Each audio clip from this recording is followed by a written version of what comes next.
तहकीकात होंगी और तहकीकात मैं समझता हूँ कि इमरान खान को इंसाफ मिलना चाहिए। पाकिस्तान के साबका वज़ीर आज़म है और FIR जो है वो दर्ज होनी चाहिए। हमने ना कोई गुंडागर्दी करनी है, ना हमने कोई बदमाशी करनी है। हाँ अल्लाह हम कोई राना सनाउल्लाह थोड़ी हैं। हमारी डिमांड एक है, दूसरी तो कोई डिमांड ही नहीं है। ना फ़ौज की तैनाती हमारा कोई मकसद है, हमारी तो सिर्फ एक इलेक्शन होने चाहिए, फ्री फेयर इलेक्शन होना चाहिए। क्या सुप्रीम कोर्ट अब भी नहीं जागेगी? जो रात 12 बजे अदालतें खुली थी या जो रात 10 बजे अदालतें खुली थी एक अननोन पिटिशन के ऊपर, और एक जो अभी काम हुआ ही नहीं था, अब ये तो मुल्क का सबसे बड़ा अवामी लीडर, उसके ऊपर कातलाना हमला हुआ है, इससे बढ़ के और क्या हो सकता है? अस्सलाम वालेकुम नाज़रीन, मैं हूं आपका मेज़बान अली तारिक और आप देख रहे हैं TV टुडे डिजिटल। नाज़रीन, इस वक्त मैं सुप्रीम कोर्ट लाहौर रजिस्ट्री के बाहर मौजूद हूं और पाकिस्तान तहरीक इंसाफ की जानिब से आज एक पिटीशन दायर करवाई गई है सुप्रीम कोर्ट लाहौर रजिस्ट्री में।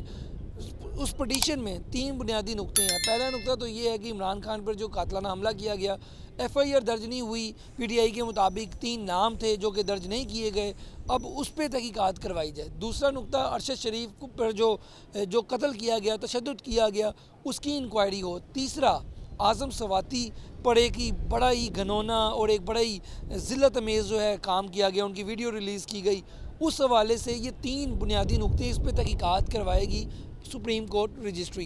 ये आज पिटीशन जो है पाकिस्तान तहरीक इंसाफ की जानिब से जमा करवा दी गई है। उस्मान बुज़दार जो कि पार्लिमानी लीडर भी हैं पाकिस्तान तहरीक इंसाफ के पंजाब असम्बली में, उनकी जानिब से जमा करवाई गई है। आज जो है सुबह से पाकिस्तान तहरीक इंसाफ के अरकान असम्बली जो थे वो एक बड़ी तादाद में इधर आए, MNAs यहाँ आए और जमा करवा दिया। हमारे साथ यहाँ पर कुछ पाकिस्तान तहरीक इंसाफ के लोग मौजूद हैं, उनसे बात करते हैं कि वो क्या कहते हैं इस पिटीशन के हवाले से। आइए चलते हैं। हमारे साथ पाकिस्तान तहरीक इंसाफ के रहनुमा फ़ारूक हबीब साहब मौजूद हैं। फ़ारूक भाई, ये जो आज पिटीशन जमा करवाई है, कितने पूरी उम्मीद हैं आपके अदालत जो है तहकीकात करवाएगी और जो है इंसाफ मिलेगा? देखें, अदालत क्यों नहीं तहकीकात कराएगी, तहकीकात होंगी और तहकीकात मैं समझता हूँ कि इमरान खान को इंसाफ मिलना चाहिए। पाकिस्तान के साबका वज़ीर आज़म है और FIR जो है वो दर्ज होनी चाहिए। तो ये बताइए कि इसके साइफर वाला मामला भी जो था, उस पहले कहा जा रहा था कि वो भी पिटीशन में होगा, लेकिन अब वो पिटीशन में नहीं है, तो इसका साइफर वाला तो ऑलरेडी हम पहले जमा करवा चुके हैं। सदर पाकिस्तान जो है वो इसके ऊपर लेटर भी लिख चुके हैं, वो एक अलग मामला है, ये एक अलग मामला है। हमारे से इस वक्त पाकिस्तान तहरीक इंसाफ की रहनुमा आलिया हमजा साहिबा मौजूद है। आलिया, आज जो पिटीशन आपने जमा करवाई है, क्या लगता है कितने पूरी उम्मीद हैं आपके तहकीकात करवाई जाएगी सुप्रीम कोर्ट की जानिब से? बिस्मिल्लाहिर्रहमानिर्रहीम। मुझे ये बता दें अब ऑप्शन क्या है? क्या सुप्रीम कोर्ट अब भी नहीं जागेगी? जो रात 12 बजे अदालतें खुली थी या जो रात 10 बजे अदालतें खुली थी एक अननोन पिटिशन के ऊपर, और एक जो अभी काम हुआ ही नहीं था, अब ये तो मुल्क का सबसे बड़ा अवामी लीडर, उसके ऊपर कातलाना हमला हुआ है, इससे बढ़ के और क्या हो सकता है? यहाँ पर 22 करोड़ अवाम के मुंतखब नुमाइंदे आए हुए हैं, हम आकर बैठ गए हैं कि हमें ये इंसाफ चाहिए। तो आप ये देख लें, आपने वो उसका भी बताया होगा जो वहाँ पर जो UK की अदालत ने फैसला दिया और उन्होंने कहा कि जी वज़ीर आज़म और आम आदमी, यहाँ तो एक्स प्राइम मिनिस्टर और इंशाअल्लाह ताला नेक्स्ट प्राइम मिनिस्टर को इंसाफ मिलने के लिए हमें आना पड़े सुप्रीम कोर्ट, और हम आकर सुप्रीम कोर्ट से कह रहे हैं, हम उनके दरवाजे खटखटा के कह रहे हैं कि अब तो जाग जाएं, अब तो जाग जाएं, अब वक्त है। तो मैं तो सिर्फ इतना कहूँगी कि अगर अब भी नहीं बात सुनी जाएगी तो इसका मतलब ये है कि ये मुल्क सिर्फ ताकतवर लोगों के लिए, इस मुल्क के ऊपर वो लोग हैं जिन्होंने इस मुल्क को यरमगाल बनाया हुआ है। देखिए, मेरी एक बात सुन लें, साफ बात करूँगी, यहाँ पर वो एक इदारा है और वो इदारा भी वज़ीर दिफा के मातहत है और महकमा बोलते हैं उसको, जिसके लोगों को हम अपने टैक्स पेयर्स जो है ना, अपने पैसे देते हैं। अगर हमारा शक है किसी पे तो इदारे में से उस काली भेड़ को निकलना चाहिए, क्योंकि ये अब इदारे की भी इज़्ज़त और वक़ार का सवाल है। इदारे की इज़्ज़त और वक़ार ना PR कैंपेन चलाने से, ना पटवारियों को निकालने से और इज़हारे यकजहती मनाने से होगी। इदारे के साथ अगर प्यार बढ़ेगा आवाम का तो इन चीज़ों से बढ़ेगा कि जब आप अपनी काली भेड़ों को सज़ा देंगे, और आपने पहले दी हैं, आपने बिलावल जरदारी के कहने के ऊपर आपने निकाला था, वहाँ से चेंज किया था आपने ISI का बंदा, और उसके अलावा आप 2 लोगों को जिनके ऊपर जासूसी का इल्ज़ाम था, आप उनके कोर्ट मार्शल कर चुके हैं। तो ये कोई ऐसी चीज़ नहीं है। और फिर आप बताएं, हमें तो आज तक यही पता था, राशिद मिनहाज जैसे लोगों को निशाने हैदर दिया जाता है जो अपने गलत और जो करप्ट लोगों की बात नहीं मान रहे होते। तो यहाँ पर दो पाकिस्तान क्यों है? सवाल तो अब आप लोगों से भी है। नसाब के अंदर अपनी मोहब्बत की चीज़ें ऐड कराने से, बच्चों की जहन साजी करने से और इस तरह की यकजहती की रैलीज़ मुनक्किद करने से अवाम पे असर नहीं होगा। हम आपकी 5th जनरेशन वॉर लड़ने वाले हैं, हम फिर भी लड़ेंगे, लेकिन हमें इंसाफ चाहिए। आलिया, लास्ट में ये बता दें कि पार्लियामेंट क्यों डमी बन गई है? सियासतदान अपने सारे जो मामला हैं वो अदालतों में लेके आते हैं। पनामा से लेके अभी तक आप देख लें, तमाम जो मामला है, चाहे नवाज शरीफ ने बाहर जाना था, आपकी हुकूमत में भी, नून लीग की सारे मामला यहाँ क्यों आ रहे हैं? पार्लियामेंट फिर क्यों रह गई हैं? मैं सिर्फ आपको इतना बता दूं, इदारे होते हैं, इदारे जो होते हैं ना, इदारे सिर्फ बिल्डिंग्स होते हैं। जैसे सुप्रीम कोर्ट अपनी तौकीर अपने फैसलों से बढ़ाता है, जैसे हम इस्टेब्लिशमेंट की और आर्मी की बात करें, उसका वक़ार तभी बुलंद होगा कि जो उसमें काली भेड़ें उनको निकाल के बाहर करेंगे। इसी तरह से जब पार्लियामेंट के ऊपर हम खुद ये कह रहे हो कि आप इस्लामी जमहूरिया अमेरिका का झंडा लटका दें, या वहाँ पर जो उनकी मुसल्लत करता कठपुतलियाँ हैं आपने उनको बिठाया है, अवाम के मुंतखब नुमाइंदे तो सड़कों पर हैं। जो लोग, जिन लोगों को मुसल्लत किया गया है वो इस वक्त बैठेंगे तो इदारे तो डमी होंगे ही। इसीलिए पार्लियामेंट डमी है।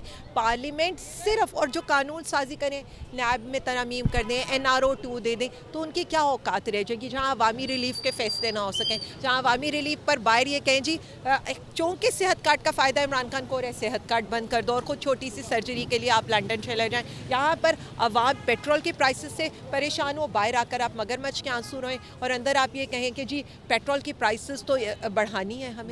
सो ये चीज़ें, दो चीज़ें नहीं चल सकती। हमारे साथ इस वक्त जो हैं ज़ैनब उमैर साहिबा मौजूद हैं।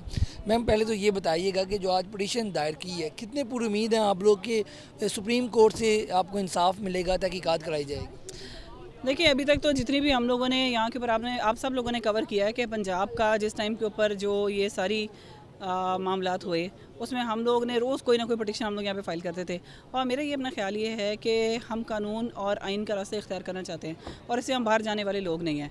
आप जितने भी यहाँ पे आने वाले लोग हैं, MPs MNAs हैं, सब लोगों ने इस पटिशन को साइन किया है। इसका मतलब ये है कि हम चाहते हैं कि कानून आइन की बालादस्ती हो और इसके तहत जो हमारी अदालतें हैं इसके ऊपर कॉग्निजेंस लें। हमने कोई ना सड़कों के ऊपर कोई गदर करना है, हम तो एक प्रोटेस्ट कर रहे हैं। हमने ना कोई गुंडागर्दी करनी है, ना हमने कोई बदमाशी करनी है। हाँ, अल्लाह, हम कोई राना सनाउल्लाह थोड़ी हैं।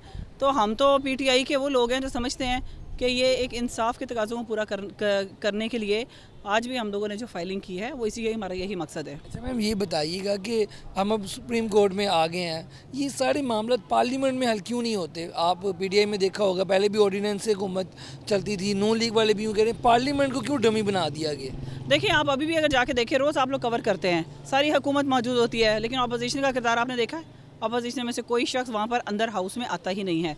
वो सब आते हैं। आप अगली दफ़ा एक प्रोग्राम कीजिएगा और आपका अगर हो सके तो असम्बली का रिकॉर्ड चेक करें, उसमें जितने लोगों की हाज़िरी होती है और हाउस के अंदर कितने लोग आते हैं। अगली दफ़ा मैं आपको ये कहती हूँ कि ज़रूर आप इसके ऊपर एक प्रोग्राम करें। अच्छा, मुझे लास्ट में बता दें, लॉन्ग मार्च चल रहा है और खान साहब की बॉडी लैंग्वेज भी 1-2 दिन से काफ़ी चेंज है, क्या मामला हल हो गए हैं? और दूसरा, कैसा लॉन्ग मार्च को आप देखती हैं? देखिए, हम चाहते हैं कि मामलात हल हो जाएं और मैं तो पहले दिन से यही बात कहती रही हूँ कि बातचीत का रास्ता हमेशा खुला होना चाहिए। और मेरा ख्याल है खान साहब ने भी कभी नहीं कहा कि हम बातचीत नहीं करना चाहते। जो दूसरी पार्टी है वो किस चीज़ से ख़ाइफ़ है? जो PDM है, आपकी जमातें हैं, वो किस चीज़ से ख़ाइफ़ हैं? वो इसलिए ख़ाइफ़ हैं कि उनको पता है कि उन्हें इलेक्शन अगर इन्होंने हो गया, क्योंकि हमारी डिमांड एक है, दूसरी तो कोई डिमांड ही नहीं है। ना फ़ौज की तैनाती हमारा कोई मकसद है, हमारी तो सिर्फ एक इलेक्शन होने चाहिए, फ्री फेयर इलेक्शन होना चाहिए। अब जो फ्री फेयर इलेक्शन के पीछे उनका खौफ क्या है कि वो इलेक्शन हार जाएंगे। ज़िमनी इलेक्शन आपने देखे हैं, आपने देखा है किस तरीके से उनको मार पड़ी है, कितनी उनको फेंटी पड़ी है। आप वो जो तख्ते लाहौर था वो धड़न तख्ता हो गया है, पंजाब जिसको बड़ा वो गढ़ समझते थे वो ख़त्म हो गया है। हर सड़क पे सिर्फ PTI के नारे लग रहे हैं। आपने किसी भी जगह के ऊपर कहीं पे वो जो शेर चूहे बन गए हैं, कहीं देखे हैं आपने? किसी चूहे का भी आपने फ़ोटो देखी है? उसकी वजह ये है, वो डर इसीलिए रहे हैं और इसलिए इस बात को डिले कर रहे हैं और कोई मकसद नहीं है। मरियम साहिबा बाहर हैं, वापस ही नहीं आ रही, क्या लगता है इस पर? देखें, उन्होंने बाहर से वापस आना भी तभी है जब उनको कोई गारंटियाँ मिलेंगी। जब तक उन लोगों को गारंटियाँ नहीं मिलती वो लोग यहीं पे रहते हैं। वो बहुत बेचारी पहले से ही पर तोल रही थी कि किसी तरीके से मुझे आप बाहर भेज दें। वो कभी एक दफ़ा क्या कहती थी कि वो तो आप देखें वैसे उसकी स्टेटमेंट हमेशा दो स्टेटमेंट्स हमेशा होती हैं कि मुझे प्लेट में भी रख के देंगे, मैं पासपोर्ट नहीं लूँगी, मैं अब बीमार हो गई हूँ, मेरी सर्जरी होनी है। सारी दुनिया को पता उसकी कौन सी सर्जरी होनी है। तो वो जितने वो कहते हैं ना एक चेहरे पे कई चेहरे लगा रखे हैं, तो मेरा ख्याल है वो अब नया चेहरा लगवाने के लिए वहाँ पे गई है। सो अब देखते हैं नए कौन सा चेहरा लगवा के वापस। बहुत शुक्रिया मैम, थैंक यू जी। बिल्कुल आपने गुफ्तगू सुनी अरकान असम्बली की। पूरी उम्मीद है वो कि जो पटिशन दायर की गई है उस पर सुप्रीम कोर्ट जो है तहकीकात जो है करवाएंगी और इनके जो तहफ़्फ़ुज़ात हैं 3 इशूज़ पे, खान साहब के ऊपर जो कातिलाना हमला हुआ, दूसरा अरशद शरीफ वाला और तीसरा आज़म सवाती वाला, इन तीनों मामलों को एड्रेस करेगी सुप्रीम कोर्ट। आज की वीडियो के साथ मुझे दें इजाज़त। अल्लाह हाफ़िज़।